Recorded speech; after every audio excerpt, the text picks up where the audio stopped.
એક આદત જે તમારા જીવનની ઘણી બધી મુશ્કેલીઓને દૂર કરી શકે છે. તમને એમ થતું હોય કે આ ભાઈ અહીંયા બેઠા બેઠા હવામાં વાત કરે છે, બટ નહીં, બિલીવ મી, આ એક આદત તમારા જીવનની ઘણી બધી મુશ્કેલીઓને દૂર કરી શકે છે. અને એ માટે તમારે કોઈ નવો કોર્સ જોઈન નથી કરવાનો, કે એના માટે કોઈ નવા પુસ્તકો નથી વાંચવાના, કે એના માટે કોઈ નવું કાર્ય શરૂ નથી કરવાનું. બસ ખાલી સવારમાં વહેલું ઉઠવાનું છે. તમે જુઓ, આજના સમયમાં આપણી રૂટીન લાઈફની અંદર રાત્રે સુવાનું ડામાડોળ થઈ ગયું છે. કોઈ પરફેક્ટ ટાઈમ નથી. અને જે વ્યક્તિ સૂવે છે એ પણ એક વ્યક્તિ વસ્તુને સાથે લઈને સૂવે છે, જેનું નામ છે મોબાઈલ. આજના સમયમાં મોબાઈલ લઈને વ્યક્તિ સૂવે છે અને મોબાઈલ જોતા જોતા જોતા જ એ વ્યક્તિ સૂઈ જાય છે. એમાં ઇન્સ્ટા જોવે, એફબી જોવે, બિંજ વોચ કરે, સિરીઝ જોવે, નેટફ્લિક્સ જોવે કે પછી પ્રાઇમ જોવે. પણ આ જ્યારે જોતા જોતા સૂઈ જાય છે એના કારણે એનું દિમાગ જે છે એ ડ્રેન થઈ જાય છે, એ સ્ટ્રેસમાં હોય છે, એ વર્કિંગ કન્ડિશનમાં નથી હોતું. કેમ? કારણ કે બ્રેનને ઇનફ જેટલી ઊંઘ જોઈએ એટલી મળતી નથી. અને એના કારણે થઈને બીજો જે દિવસ છે એ પ્રોડક્ટિવ નથી જતો, ઓછો પ્રોડક્ટિવ જાય છે. અને એટલા માટે જ હું આજે જે વાત કરું છું, that is most important for you and your life, and that is that the one small change in your life, જેની સાથે આપણું સાયન્સ અને આપણી સંસ્કૃતિ બંને જોડાયેલું છે, જેનું નામ છે બ્રહ્મ મુહૂર્ત. મિત્રો, આપણે ત્યાં એક કહેવત છે કે રાત્રે વહેલા જે સૂવે વહેલા ઉઠે વીર, બળ બુદ્ધિ ને વિદ્યા વધે, સુખમાં રહે શરીર.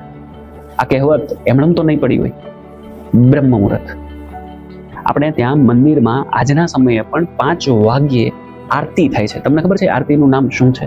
મને કમેન્ટ કરજો. આપણને અત્યારે મંદિરની અંદર દેવ વહેલા કેમ જાગી જતા હશે?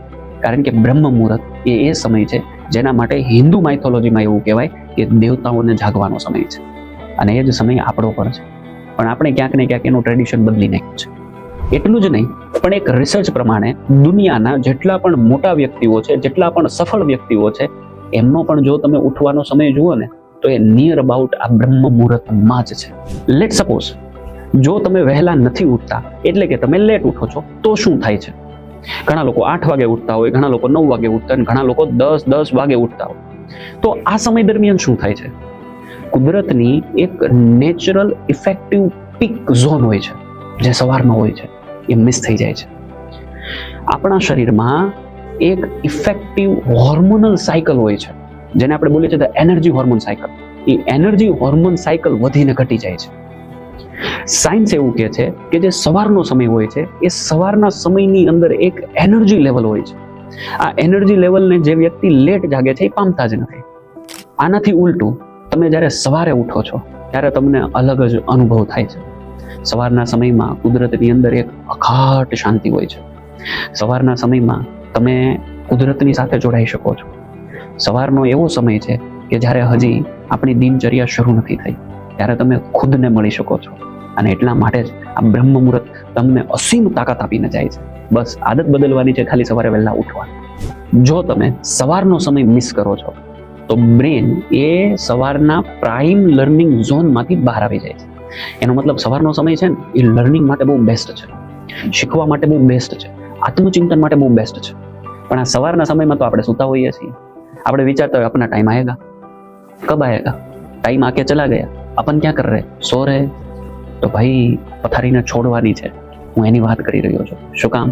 આ સવારનો સમય એ જીવનને સમજવા માટે, જીવનને જીવવા માટે, જીવનને કેળવવા માટે બહુ મજાનો સમય છે. નાઉ ક્વેશ્ચન, આ બ્રહ્મ મુહૂર્ત એટલે એક્ઝેક્ટલી કયો સમય? તો એવો સમય કે જ્યાં હજી સૂર્ય ઉદય નથી થયો, એટલે સૂર્યોદય પહેલાના 1 કલાકથી લઈને 1.5 કલાક સુધીનો સમય. મોસ્ટ પ્રોબેબલી એવું કહેવાય છે બ્રહ્મ મુહૂર્ત એટલે 4 વાગ્યાથી લઈને 48 થી 50 મિનિટનો સમય, એટલે 4 ને 48 સુધીનો સમય. આ સમયને આલ્ફા સ્ટેટ કહેવાય છે, જ્યાં પ્રકૃતિ એકદમથી શાંત હોય છે, લોકો બધા જ સૂતા હોય છે, મન પણ શાંત હોય છે, વાતાવરણ પણ શાંત હોય છે. આ એ સમય છે જે સમયને લર્નિંગ ફેઝ કહેવાય. આ એ સમય હોય છે જે સમયને આત્મચિંતનનો સમય કહેવાય.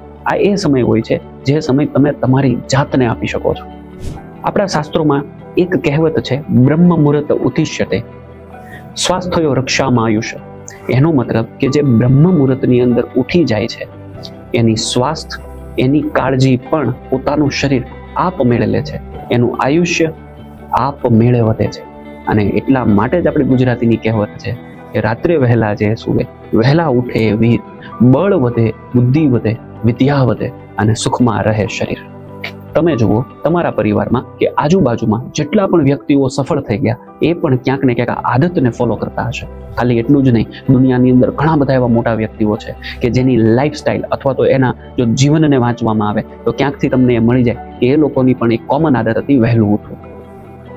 એ સ્વામી વિવેકાનંદ હોય, એપીજે અબ્દુલ કલામ હોય, આ દરેક વ્યક્તિઓ એવા છે કે જે વહેલા ઉઠવાના હિમાયતી હતા.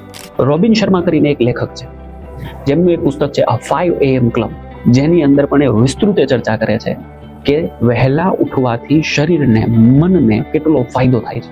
હવે તમને એમ થાય કે વહેલા ઉઠીને કરવું શું? મિત્રો, વહેલા ઉઠીને ઘણું બધું કરી શકાય. સૌથી પહેલી વસ્તુ છે કે વહેલા ઉઠીને તમે ધ્યાન કરી શકો. બીજી વસ્તુ છે વહેલા ઉઠીને તમે શાંતિથી બેસી શકો. ત્રીજી વસ્તુ છે વહેલા ઉઠીને થોડા ઘણા ફ્રેશ થઈને તમે ચાલી શકો, શરીરને કસરત કરી શકો, શરીરની એક આદત પાડી શકો. અને એટલું જ નહીં, તમે સ્વામી વિવેકાનંદને જુઓ, એપીજે અબ્દુલ કલામને જુઓ, સ્વામી પ્રેમાનંદજીને જુઓ, ઇવન તમને કદાચ ખબર હશે ટીમ કુક, એમની દિનચર્યાને પણ જુઓ. અને આવા તો કેટલા બધા લોકો છે. દરેક લોકો બ્રહ્મ મુહૂર્તમાં ઉઠવાના હિમાયતી છે. અને એ લોકો જો આટલા બધા રૂપિયાવાળા હોય અને ઉઠી શકતા હોય તો આપણે તો બસ કમાવા છે. હજી એક બીજી વાત, જો તમે સ્ટુડન્ટ છો તો આ બ્રહ્મ મુહૂર્તમાં ઉઠવું એ તમારા માટે બહુ ફાયદાકારક છે. શું કામ? કારણ કે તમે જ્યારે સવારમાં વહેલા ઉઠો છો ને ત્યારે મન એકદમથી શાંત હોય. તમે જોજો સવારે ઉઠીને સીધું તમને ફોન લેવાનું મન નહીં થાય. મન સાથે જોડાવાનું મન થશે. અને એટલા માટે જ સૌથી પહેલી વસ્તુ છે બેડ ઉપરથી ઊભા થઈને થોડા ફ્રેશ થાવ, થોડી કસરત કરો, શરીરને કસો. બની શકે તો કસરતનું પ્રમાણ વધારો, શારીરિક વ્યાયામ બહુ જરૂરી છે. અને વાંચન પર લાગી જાઓ. જો તમારો આખો દિવસ બહુ મજાનો જશે. મિત્રો, તમને એમ થાય કે આ બ્રહ્મ મુહૂર્તમાં વહેલા ઉઠીને શું? હું તમને બેઝિક 2-3 આઈડિયા આપું. સૌથી પહેલું કામ કરી શકાય તે છે એક્સરસાઇઝ. તમે એક્સરસાઇઝ કરી શકો છો, વહેલા ઉઠીને શરીરને સ્વસ્થ રાખી શકો છો, થોડુંક શરીરને કસરત કરાવી શકો છો, હેલ્ધી રહેશો. બીજી વસ્તુ, તમે જો રોજ વહેલા ઉઠી જાઓ છો, એટલે કે બ્રહ્મ મુહૂર્તમાં ઉઠી જાઓ છો, તો આ તમારા દિવસની પહેલી જીત છે. અને જેવા તમે જીતો છો તો તમારો આખો દિવસ મસ્ત મજાનો અને પ્રફુલ્લિત જશે. અને એના કારણે તમારા કામની અંદર પણ ડિસિપ્લિન આવી જશે. ઇવન તમારા કામની અંદર કોન્ફિડન્સ આવી જશે. જો તમે ભણો છો, સ્ટડી કરો છો, તો એમાં ફોકસ વધશે, તમારો મેમરી પાવર વધશે, તમે સ્ટ્રોંગ બનશો, તમારા વિષય વસ્તુમાં રસ વધશે. અને એટલા માટે જ બ્રહ્મ મુહૂર્તની અંદર ઉઠવાની બહુ વેલ્યુ છે. સાયન્સ એવું કહે છે કે એક એવું આલ્ફા લેવલ છે, આલ્ફા સ્ટેજ છે, જ્યારે લોકો સૂતા હોય છે, વાતાવરણ એકદમથી શાંત હોય છે અને એ સમયે સ્ટડીમાં ફોકસ વધી શકે છે. મન શાંત હશે, સ્ટડીમાં ફોકસ વધશે, તો આખા દિવસ દરમિયાન જ્યારે તમે ભણો છો તો જે વાંચ્યું છે એ વધારે સારી રીતે રિકોલ કરી શકો છો. અને એટલા માટે સવારે ઉઠવું બહુ જરૂરી છે. ઘણા સ્ટડી કરતા વ્યક્તિઓને હું મળ્યો છું, એમનું કહેવું છે કે સર અમે રાતે વધારે વાંચી લઈએ. તો મિત્રો, રાતે વધારે વાંચી શકાય, ન વાંચી શકાય એવું નથી, પણ રાત્રે વાંચતી વખતે ડિસ્ટ્રેક્ટ વધારે થવાય છે.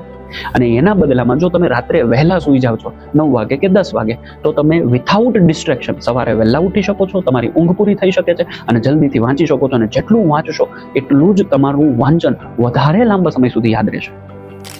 તમને ખબર છે, આ સવારે વહેલું ઉઠવું ને એ પણ એક વિક્ટરી છે.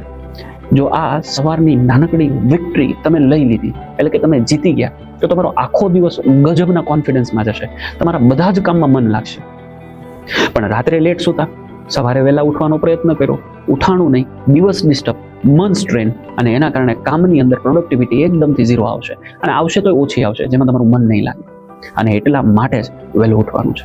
હવે સવાલ એ આવે કે બોસ આવો પ્રયત્ન ઘણી વાર કર્યો, હમણાં 9 વર્ષ ચાલુ થયું ને, રાઈટ, 5 દિવસ વહેલો ઉઠ્યો, બાકી હતો એવો ને ઉઠી નથી શકાતું. આના માટે મિત્રો એક જ વસ્તુ જોઈએ, કમિટમેન્ટ. જીવન માટે કમિટમેન્ટ, કંઈક બદલાવ માટે કરવાનું શું છે? મોબાઈલમાં એલાર્મ મૂકી દીધો તમે, રાઈટ, એ મોબાઈલને બાજુમાં જ મૂકો.